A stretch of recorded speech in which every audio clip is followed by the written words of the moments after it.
Golden Black Radio is brought to you by Academy Sports and Outdoors. At Academy Sports and Outdoors, we carry all the gear you need from the top brands, all at prices you'll love. And now shopping at the Academy is more convenient than ever. We offer free assembly on in-store purchases of most bikes and grills, plus free and easy curbside pickup on academy.com orders. Want to save even more every day? Open and use an Academy Sports and Outdoors credit card to get 5% off future purchases when you're approved. Save time and money at Academy Sports and Outdoors and have fun out there. If Derek Schultz tells us to have fun, we're going to have fun. You're watching live, and this is live, the old Brett Musburger term. We are looking forward to thank to our sponsor, acrepro.com. Wednesday Night Live, and Tom Dienhart and Dub Jellison will be joining me momentarily. Want to thank Kyle Spray and the good folks at AcrePro. When it comes to land sales, it pays to have experts in your corner. AcrePro Midwest Farm Group are your local farmland specialists with decades of experience in Indiana agriculture. No one knows the market better, whether you're doing a 1031 exchange, which I think Tom and Dub may be both working on that. We'll ask him here in a minute. Or simply buying and selling farmland, your local AcrePro agent will walk the land with you and ensure the deal is done right. So visit acrepro.com or call 765-775-6502 and talk to your local land expert today. Again, that number 765-775-6502. All right, we'll bring the meat of the show is here.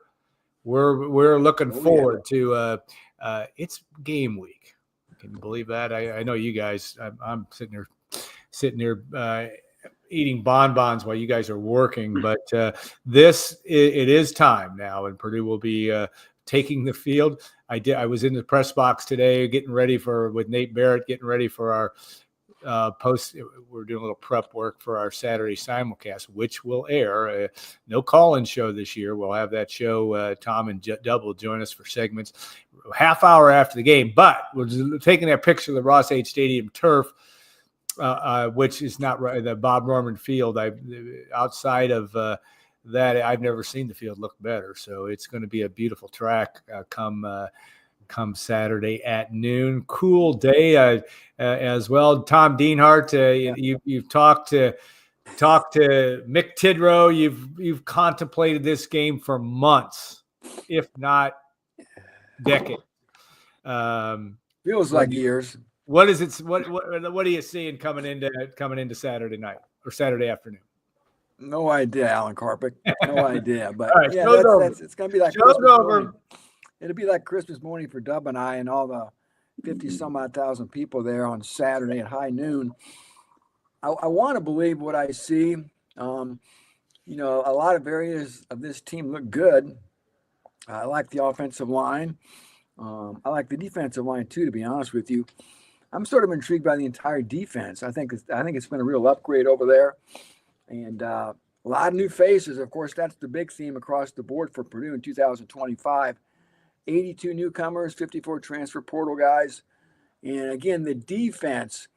According to my own projected depth chart, the only 3 projected starters that were even here last year are Chops Harkless is back.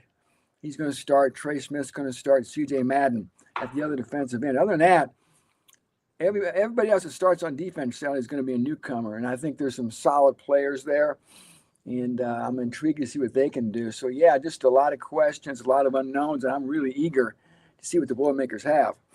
All right, we do take questions, and Jim Garfinkel, a regular to this show, and I'm going to ask you the first one, Dub, and I don't know how much I think you can talk about this by some of the rules you guys got to follow. George Burhan, you guys have both talked about him. Tom Dienhart has him as the number 1 Boilermaker. Yeah, there you go. A lot of pressure there. I know, and yet in camp, just tell us what you did he get many reps? So we may not see him Saturday. Of course, the Purdue tight end who had the big game against Indiana a couple of years ago. Mm-hmm. What's the latest in your observation with George?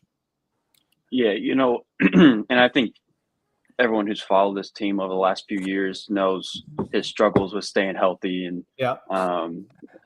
especially last year. I thought that he was a breakout guy a year ago. Didn't really get a crack at it. Of course, part of that was just Max Clare being an all Big Ten talent, but they've kind of brought him along slowly throughout fall camp. Obviously, you go back to the spring, and we were there when he broke his leg, or his ankle, injured his leg, I should say.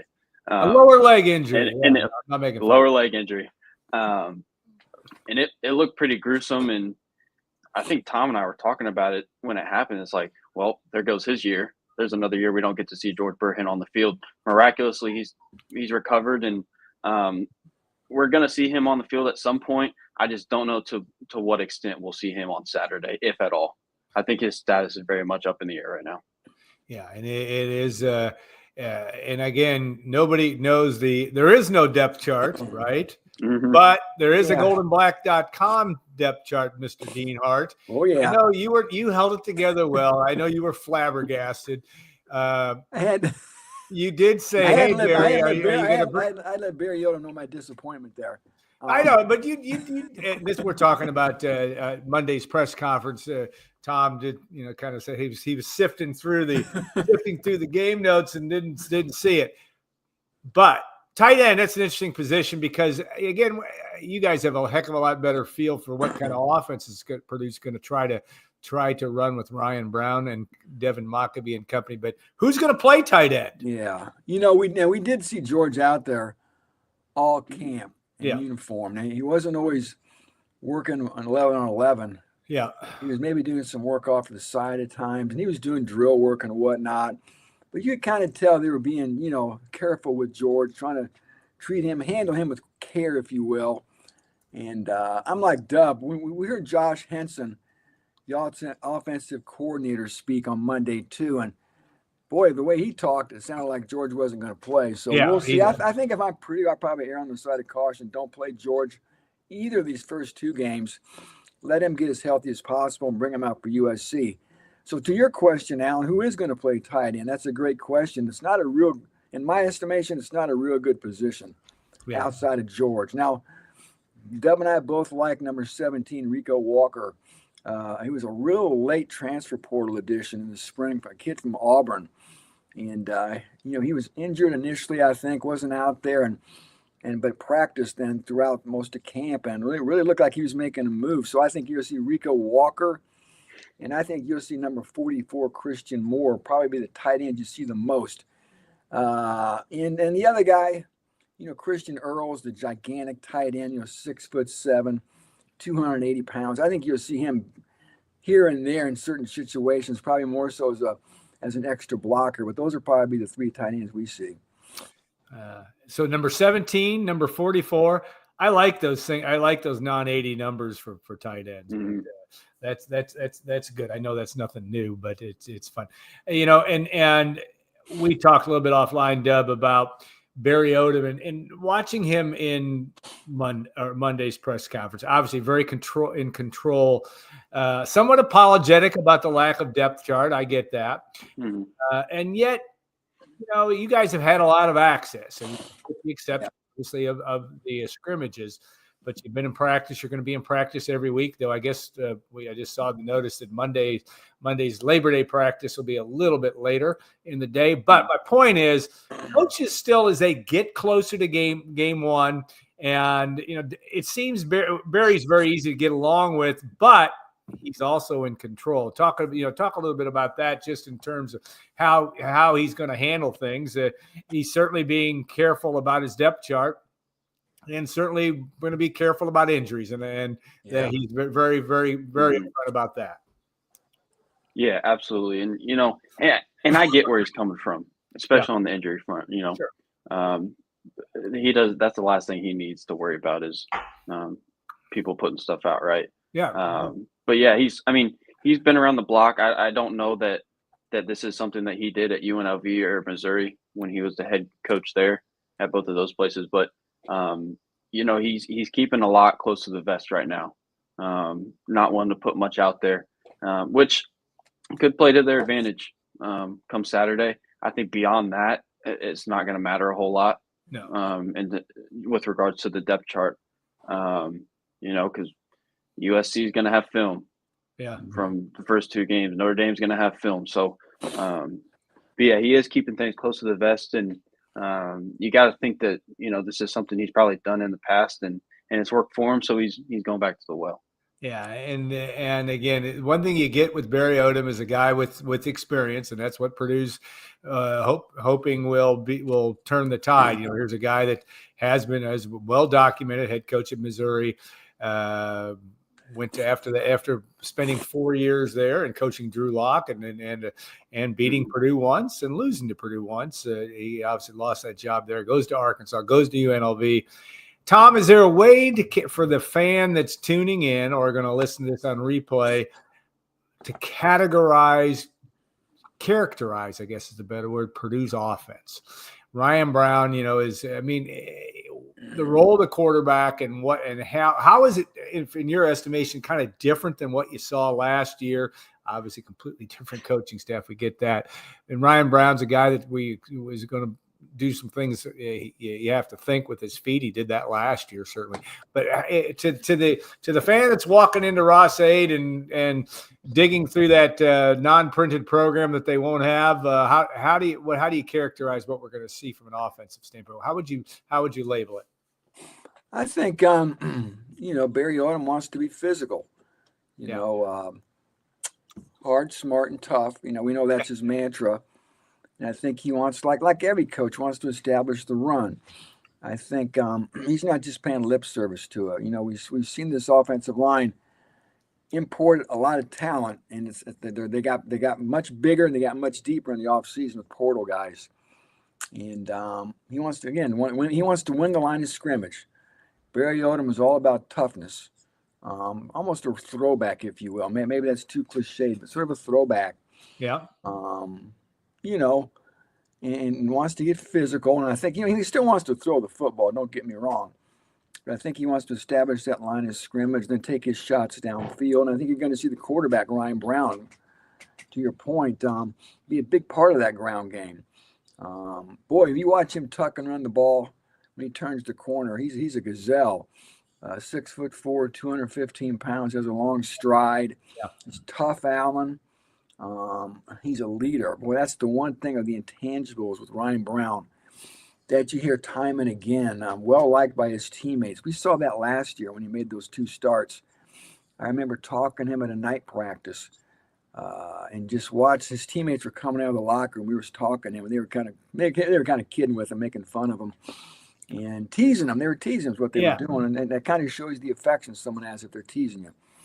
And just a guy who's got a magnetic personality that players want to play hard for. So that's going to take you some distance as well. But push comes to shove, he's going to have to hit some passes. We know that. Still only has 2 career starts. You know, can he make those quick decisions in the pass game? Those windows close quickly in the Big Ten. Can he throw the ball over the top of a defense accurately to stretch defenses? Those types of things we'll be watching. It's going to be neat to see Purdue take some shots downfield Saturday. You know, I think they've got some decent targets. You know, we talked about Michael Jackson. Dub wrote a story about Michael Jackson. I want to see him moonwalk after a touchdown catch this year. And of course, number 0. Everybody's going to go to the University bookstore and buy a number 0 jersey this year. Nitro Tuggle, right? So Nitro Tuggle. Let's see. That's the receiver, Dub. I asked Tadari Hines today. Mm-hmm. Typically, guys won't answer questions like this. I said, who's the toughest Purdue receiver to cover? And he didn't hesitate. He pointed over to number 0, Nitro Tuggle, who was walking off the field toward the locker room. So there you go. Some more hype for Nitro Tuggle. I hope he catches a pass Saturday for both of your guys' sake. But go ahead. Yes, Dub, you know, you look at that, and it is.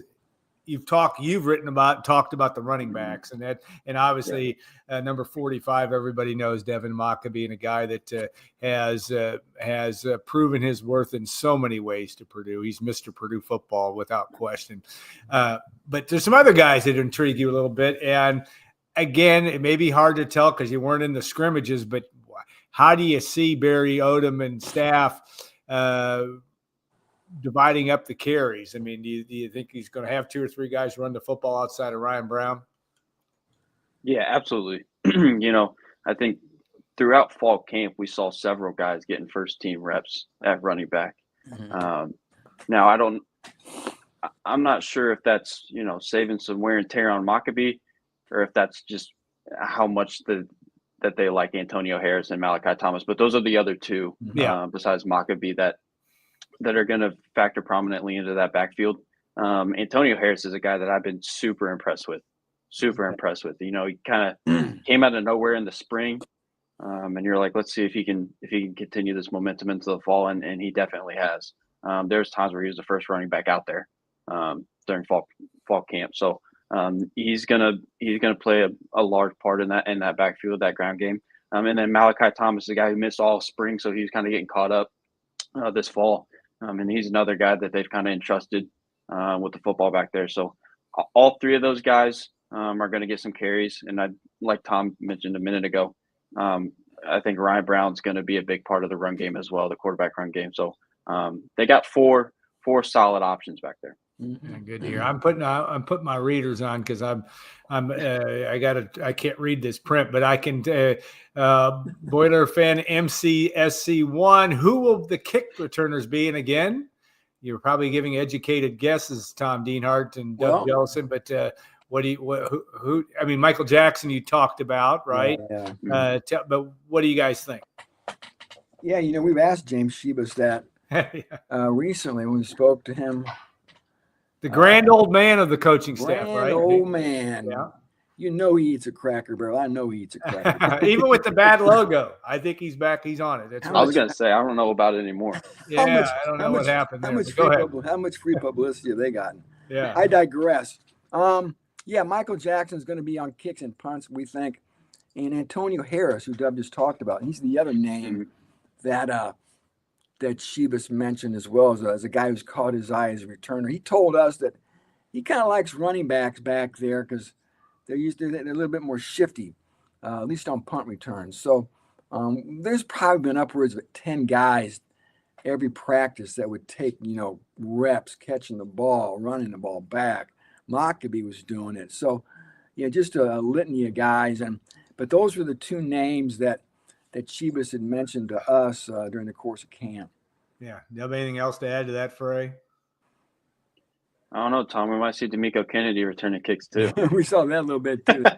we saw. I know Ethan Trent was fielding punts once too. There you go. Catching the ball, I might add. Yeah, he can do it all. Beyond those two, I think those would probably be the two most trusted guys. But we've also seen Jesse Watson's been back there a lot. Yeah. I think Malachi Thomas has been working at kick returner as well. So, if they have some struggles, some ball security issues, not getting the yardage they want, then maybe you could see those two guys. But I think Michael Jackson and Antonio Harris are the two kick returners you're probably going to see on Saturday. Yeah, Jesse Watson's interesting. He's about 5 foot tall, 100 pounds, and just like me. He's quick. He's quick. He's like which I'm not. I don't want to be return kicks. All right, Jim Garfinkel always asks good questions. One of the points du jour in the press, and you guys are the press, we're all the press, is how offensive coordinator Henson hasn't called an offensive play in 10 or 15 years, right? It's been since 2014, right? Do you guys have any thoughts or concerns about that? Dub, I'll let you start. I think it could be a filling out process for him at first. The game's changed a lot in 10 years, right? And he got off to a really good start at Missouri and kind of trailed off as his tenure progressed there. But he was around one of the best play callers in college football for my money. I know USC hasn't done extremely well under his watch, but I still think Lincoln Riley is a phenomenal offensive coach. So he has that experience. It's not like he's never called a game before, called it in the SEC. So I do think it could be a filling out process for him.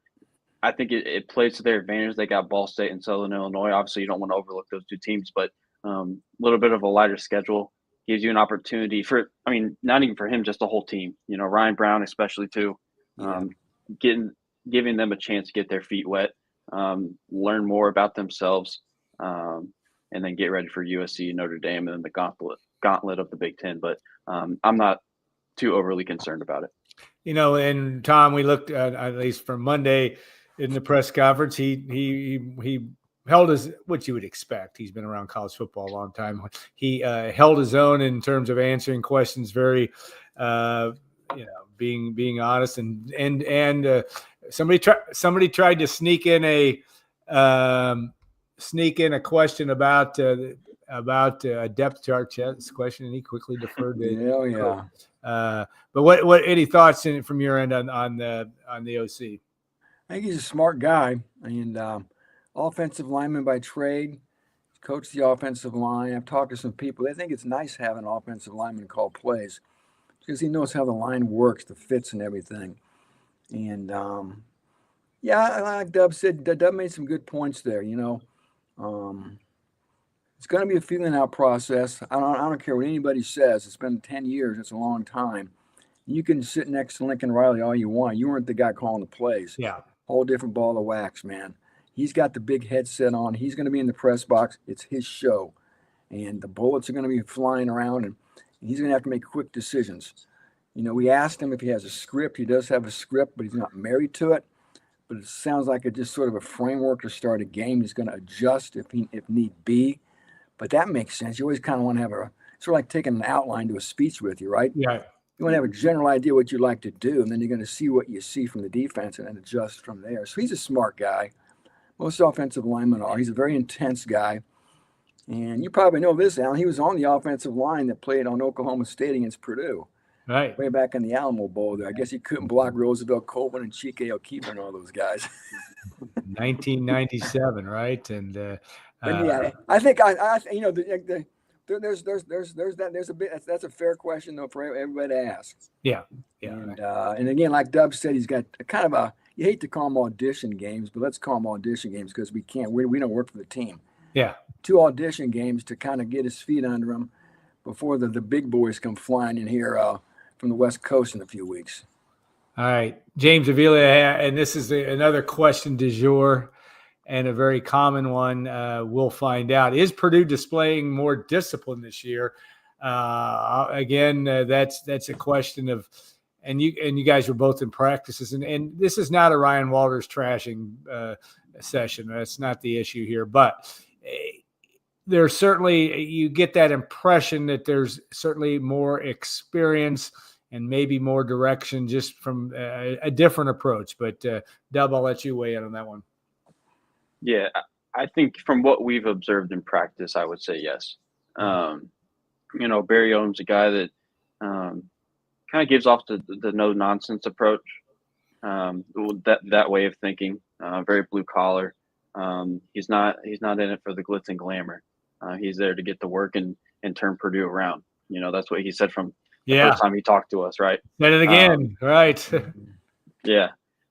So I think that they've showed more discipline on the field from what we've seen. Obviously, it's different when the bullets start flying. Here comes Saturday, and we see how they respond when they get actual adversity. So I think that's going to be key. But for my money, that they've shown to be more disciplined. Yeah, Tom, and you can comment on that. But I also had a question too. Adam Kuffner, he was poking fun at me about some of my silly things I look up. What was the coolest temperature opening day? Yeah. Opening day, and it will not be, by the way, though it will definitely be the coolest one for an August start. I think they're talking about low 70s. Chad Evans will have his prediction. The great Chad Evans will be joining our pregame show with Derek Schultz and Dub and Brian Newbert and Tom Dienhart. Talking about star-studded. Yeah, it's hard to imagine, but 73 degrees, it's going to be ideal. I mean, it has been an ideal. It's, as I say, it's kind of like Michigan weather here. It's been just terrific here last week. But my question, Mr. Dienhart, is on conditioning and maybe tying into that discipline question. How, those practices haven't been short. They've been, he's not, at least in the middle of camp. Yeah. And it was extremely hot up until the last week, right? Or at least extremely humid, I should say. What's your sense on that in terms of just conditioning? Football is a funny game. And you would think maybe because none of us, I'll speak for myself, you guys know who's going to be playing. I'm still learning the roster and then some. But Purdue's going to play a lot of guys, I would think, even in any rotation, even when USC comes to town. But tell me about what you think about the conditioning, Barry Odom's philosophy approach to that, as you've witnessed so far in camp, or at least up to the time the camp came to an end. Real quick on the discipline thing too. I'm kind of like Dub. I think things are pretty buttoned up. I'll say this too: there were no fights in camp, and typically you'll see, a couple little skirmishes, rhubarb shoving matches, if you will, scrums. None of that, and I think Odom sent a message, and so there's none of that, and we'll see about the penalties once the season gets started. But I got a feeling there's a lot of attention to detail here. I get this sense, man, I wouldn't want to make Barry Odom upset if I was a player. I think there's a little fear factor there. I think there's a big respect factor too, and I think it's very important. You can't be their friend. Yeah, you still have to love them, and they have to know that you care about them. But you can't be their friend. I think there's got to be fear and respect there. And I get the sense, at least from this very early beginning, that that's there. Now, from the conditioning, Alan, boy, maybe it was this first week of camp, or there was a Thursday practice that was like 26 periods. It was hot and hot. Mm-hmm. I heard someone told me that was I heard that was the longest practice one player had ever been to in his life. And I remember being out there, and I was just sitting in the shade there on my bike watching practice, and I was ready for the ice tub. But the problem, Alan, as you mentioned, the last week or two, it's been pretty cool. Yeah. And I don't think the coaches like that. Coaches, boy, they want these guys to go through the grinder here, to go through the blast furnace of August, just so they're ready. And that hasn't been the case in West Lafayette. Like you said, it's been Chamber of Commerce weather, like you're up on the beach in Michigan, right? So, yeah, they're not going to suffer on Saturday, it sounds like, with the weather, but you guys know September, it can still get awfully hot in September here. And they have a night game, but who knows, that USC game could be hot. But again, we'll see what type of shape they are in, but it doesn't look like the weather's really going to test them, though, here, at least the first week. Well, and I'm getting my handy dandy 10-day forecast out, and even into the end of next week, prior to Southern Illinois, high of 66 on Friday. Yeah, it's going to be cool. But you're right. Then it can heat up, and it can be 92 on September the 13th when the men of Troy come into West Lafayette.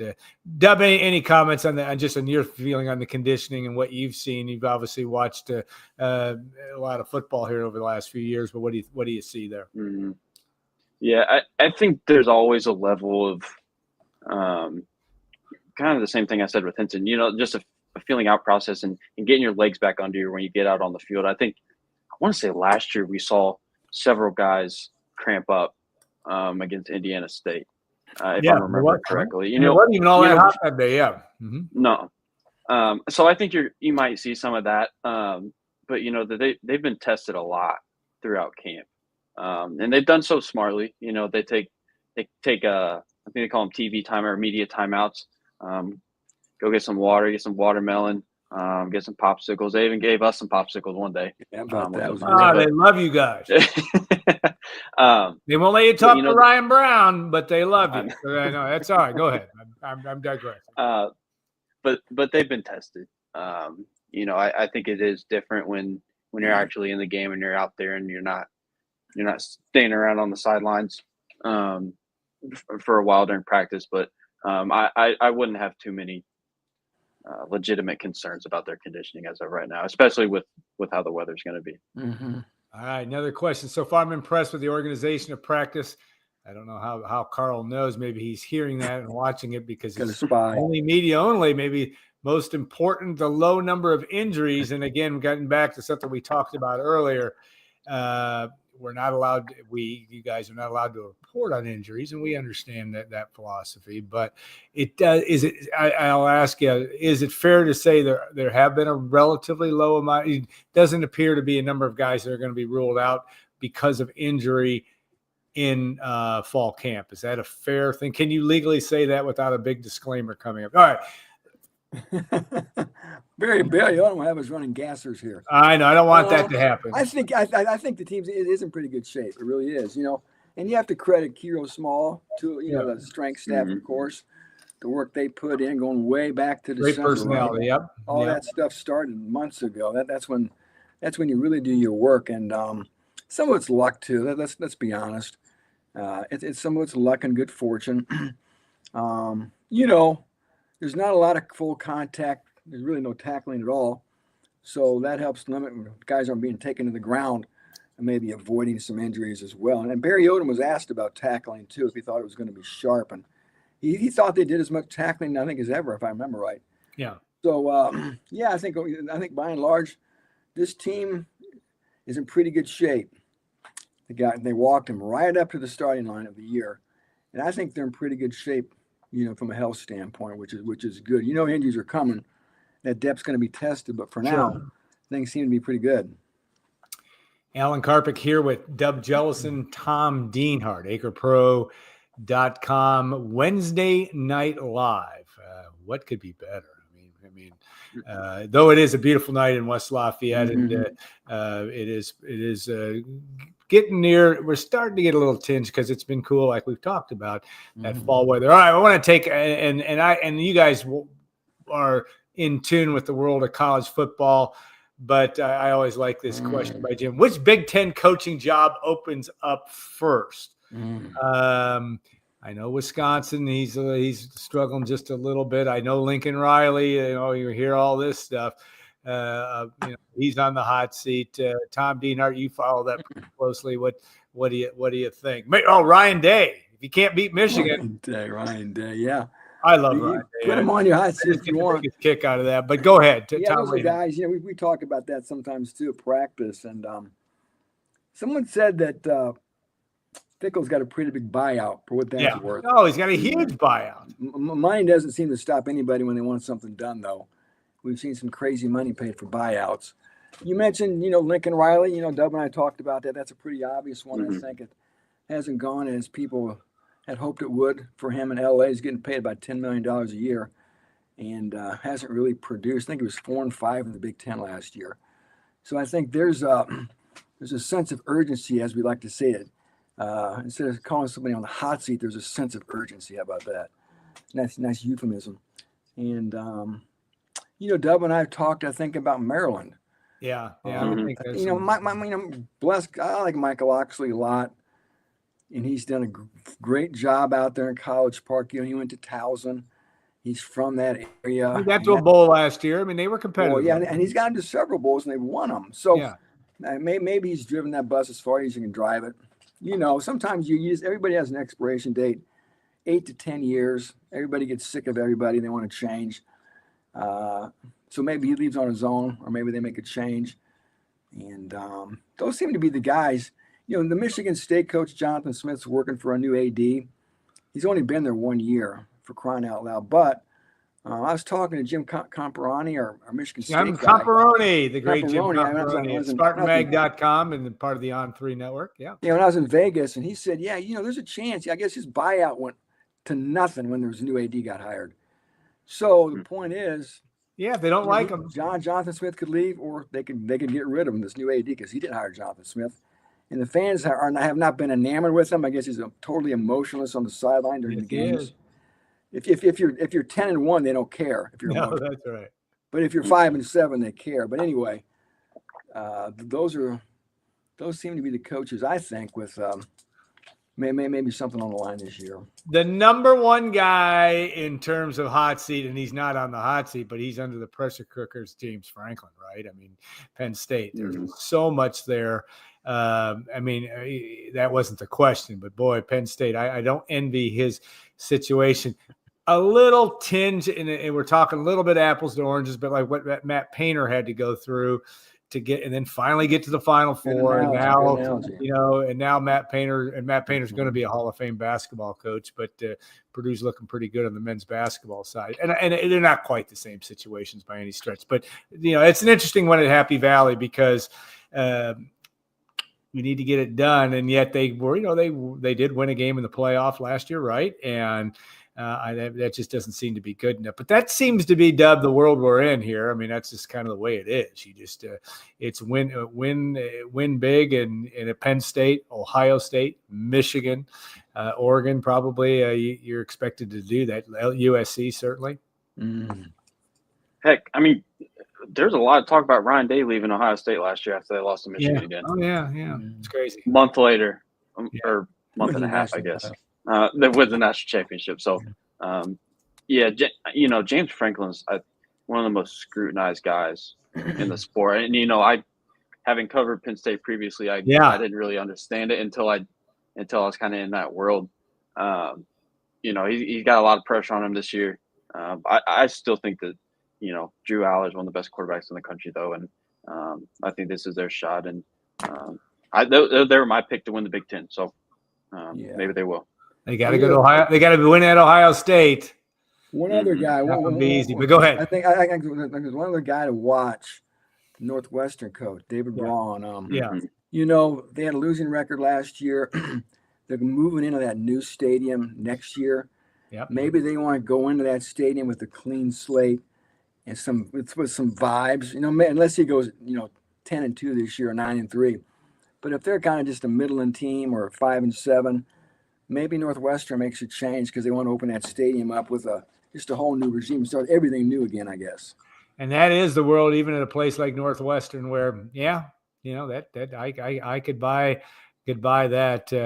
It'll be interesting to see. Pat Fitzgerald got his settlement. Of course, the former Northwestern coach. A lot of rumors about him and as Kirk Ferentz. I know that got a question about that. There you go. Maybe and of course he's got a son playing out there too, right? So Stanford might be a good job for Pat Fitzgerald. I think just about any place would be a good job for Pat Fitzgerald. I think he's a pretty good football coach from that standpoint. It'll be interesting. All right, guys. Last question, just in terms of the Big Ten race early on. And of course, we know where the Boilermakers are picked, and the Purdue will have a chance to rectify that. But as you've had a chance to look at it, Ohio State, Michigan, Penn State, certainly Penn State may be the favorite, like Dub said, but might be that dark horse. I know Tom Dienhart wants to say Nebraska here. Is it finally Nebraska? I don't know. But guys, who should we – I mean, I get that. How do you give me your assessment of the Big Ten race as you look at it? Is Illinois overrated? Is Indiana overrated? Or do we just have to wait to see watch them play? I mean, I can make some bold statements, some bold predictions, but they're probably not going to come true. We don't know anything. We don't know anything until until the ball snapped. But I'm really high on Illinois. Yeah. I think this is their chance to make a college football playoff. Now, I don't know that they're going to be able to unseat a Penn State or an Ohio State or even an Oregon. But I still think that they're going to be on that fringe of making the college football playoff and, having Luke Altmaier back. Brett Bielema, I think he's an underrated coach. So that'd be my dark horse. I'm also interested to see what Iowa will do. Yeah. Their new quarterback from South Dakota State. Mark Gronowski, I believe his name is. Right. I butcher it, but there's a different level of quarterback than they've had over the last several years. So I'm intrigued by them. The defense and the special team is always going to be elite in Iowa City. So that's another team that I think people have kind of forgotten about over the last couple of years. They haven't done as well. But that's another one I got my eye on. Yeah. Tommy Dienhart, what do you think? Yeah, he's got some good ones there. Why not Nebraska, Alan? It's funny. I never. Thursday night, tomorrow night, we'll begin to. I mean, I know they're playing that game in Kansas City. That's right. They shouldn't have a lot of problems with Cincinnati, but that doesn't mean they won't. But Matt Rule, year 3, typically. They're probably pretty well, but they probably have Travis Kelce will probably at that game. Did he do a second proposal? I'm caught up in all the Travis Taylor mania here. Dub hasn't had that experience yet. I know Tom and I, had there been Instagram back in the day, we might have matched that. I don't know. No, I don't know. I did mine. I did my proposal. I did call the my who ended up being my father-in-law, and I did ask permission, and we did it on a cruiser in one of my favorite lake in Crooked Lake, and I was worried that that my wife would be so excited that she'd just do this and my ring would fly off. So I bought insurance for the ring. She did neither. She was somewhat excited, I think. And 39 years later, I don't know. So that's a nice story. I know it's a good story. I'm trying to, but it is one of those things where the Big Ten race. We're digressing all. Yeah, Nebraska. Dominic Dylan Raiola, right? Not Dominic, his uncle Dylan Raiola, sophomore quarterback, making $3 million a year. Like you said, Matt Rule, year 3. I think he's a good coach. He is a good coach. And they're getting it figured out there. It looks like finally getting it figured out. Yeah. A quick, fast fact for you. Nebraska hasn't won a conference title since 1999. Dub has not been alive. Yeah, that's hard to believe, isn't it? That comes up every time that we do a podcast.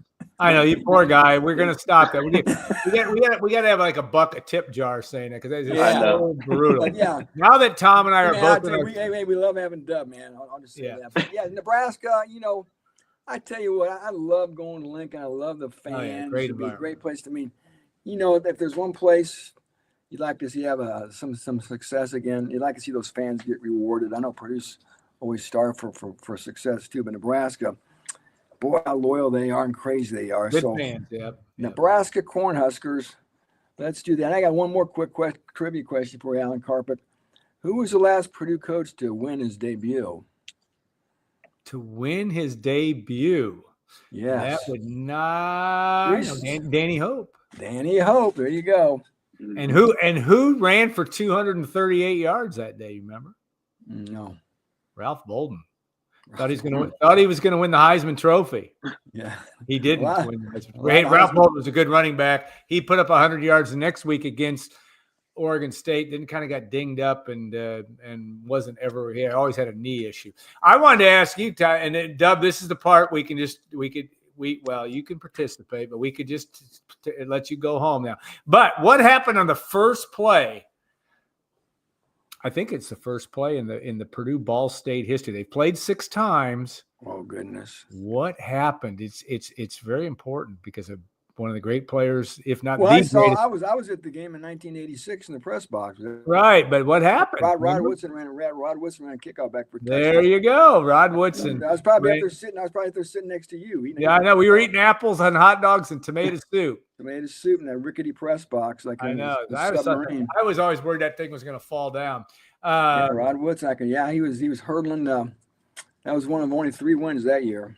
Yeah, and the 6 games against Ball State. We're going to put one in Dub's wheelhouse, though I don't know where you're probably still not in grade school. But Rob Henry, the closest game between Purdue and Ball State, 24-13, and that one was in. That was the last time they played. Right, in 2010, I think. 2010. Rob Henry, who was a super athlete, not a real good passer, but he throws the ball in the right flat. Ball ricochets off somebody. I'm not sure now. It was a Cortez somebody caught the ball, runs for a touchdown. Could have easily been a pick 6, and Ball State could have won that football game had that play been different. It was not a 2010 Purdue team was void of good quarterbacking. Rob Henry could run around, but he struggled to throw the football. So, all right, that's it. That's it for the digression. The Purdue Ball State series. I was trying to think. No, I'll do one more. Kyle Orton. I would call it the perfect game, and I think that one was 59-7 in 2004. They had beaten Syracuse 51-0 to open that season. Mm-hmm. They come out and he was like 33 for. I mean, he it was like Drew Brees against Minnesota a few years earlier, where he shouldn't have had an incompletion. He absolutely. I think he had almost a perfect day throwing the football, and Purdue had outscored its opponents 110-7 after 2 weeks, and of course that team ended up getting ranked 5th in the country, and then something good didn't happen to Kyle Orton. We won't even talk about that. So, all right, closing comments from you guys. Give me a definitive of what we're going to see on Saturday. We're going to see what Dub Jellison. What do you think? I think we're going to see Ryan Brown show his progression over the offseason. I think, like Tom lamented earlier, he's become a leader for this team. Obviously won the quarterback battle, and I think he's going to show his improvements and solidify why he was quarterback one. All right, Tom Dienhart. Yeah, I think we're going to see a buttoned-up team, a team, like I said earlier, that wants to be physical, is going to run the football. I expect them to run for over 200 yards and try to stay as vanilla as they can on defense for now. But again, I think you're going to see Barry Odom try to impose his will on Ball State and get a win against Purdue alumni Mike Yumovich on Saturday. Great story that is. You uncovered that one. That amazing. Yeah. All right, we'll say that. I think it will be fun it's just going to be fun for me just to see him running around and figure out who's who and who's going to make an impact and who will emerge. There's going to be maybe somebody that will emerge as somebody. Remember what Hudson Card did last year in the opening game? What 20? You talk about the perfect game. He was 24 for 25 against Indiana State, a Purdue record that will be hard to break for that. And the only pass that wasn't caught, I think it was dropped, as I recall, or it could have been caught. So opening day, Ross-Ade Stadium, August 30th, noon kick. This will be a regular Wednesday night. Typically, there might be a night or two. We'll do it on Tuesday, but Dub and Tom will spread their absolute wisdom on Purdue football. Keep also other programming notes we seem to be doing, which is a good thing in today's world. YouTube live, podcast, YouTube, etc. Just about every day on the site. On Friday, we'll have our pregame show hosted by Derek Schultz, and that will drop or be posted in that morning. We'll also have Golden Black Live, which is we do with WLFI. Mike Babinski, Mark Herman, Tom Dienhart will be the show for that. We'll break down that game and get with Mike's always gracious with his time and always has something interesting to say. Saturday simulcast post game. That will be Nate Barrett and myself.